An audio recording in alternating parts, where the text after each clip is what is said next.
Praise the Lord. திரு வெளிப்பாடு நூலிலிருந்து வாசகம். அதிகாரம் 1, இறை வார்த்தை 5.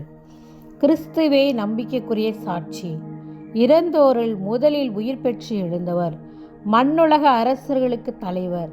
இவர் நம் மீது அன்பு கூர்ந்தார், தமது சாவு வாயிலாக நம் பாவங்களிலிருந்து நம்மை விடுவித்தார். எங்கள் அன்பின் பரலோக தகப்பனே, அப்பா ஸ்துதிக்கிறப்பா, ஸ்தோத்தரிக்கிறப்பா. எங்களுக்காக யுத்தம் பண்ணுகிறவரே எமக்கு ஸ்தோத்திரம். எங்களை இளைப்பார பண்ணினவரே எமக்கு ஸ்தோத்திரம். இரக்கமுள்ள தேவனே எமக்கு ஸ்தோத்திரம்.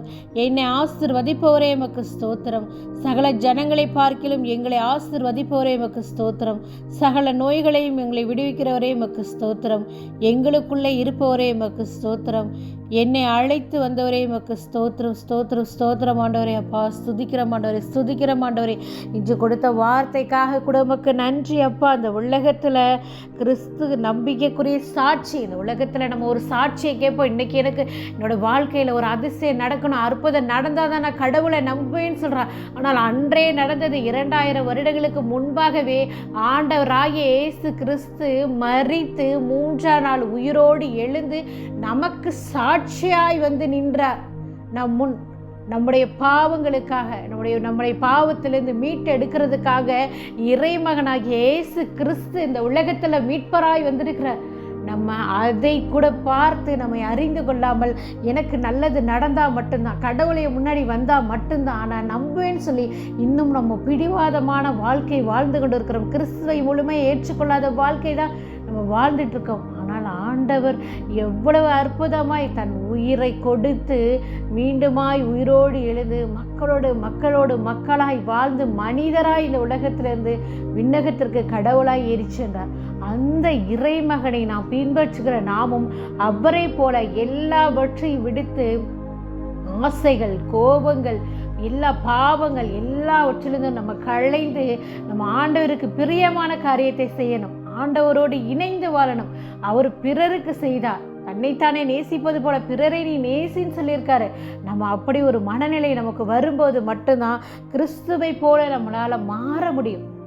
கிறிஸ்துவை போல வாழணும். மாறுறது எல்லாருமே நான் கிறிஸ்தவன் சொல்லி நம்ம கிறிஸ்தவர்களாக தான் வாழ்ந்துட்டு இருக்கோம். ஆனால் மாறணும். கிறிஸ்துவை போல செயல்கள் செய்யணும்.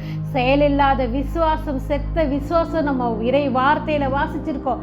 செயல், ஆண்டவராகிய கிறிஸ்து செயலில் கட்டினாரு, நோயாளிகளை குணப்படுத்தினாரு, முடக்கவாதமுற்றரை நடக்க செய்தார், இறந்தவரை உயிரோடு எழுப்பினாரு, பாவிகளை மன்னித்தாரு, எல்லாமே செய்தார், அற்புதம் செய்தார்.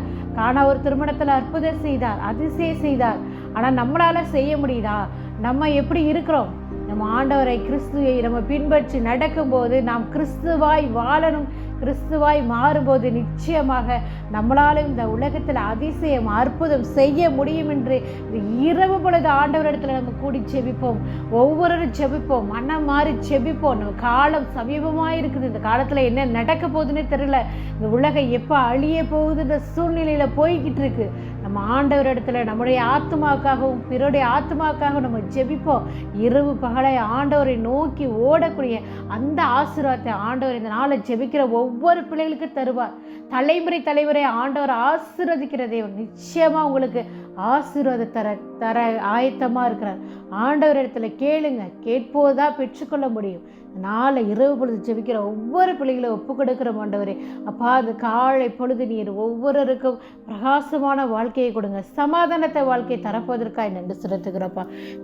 ஆண்டவராகிய கிறிஸ்துவை மன்றாடுகிறோம். ஆமென்.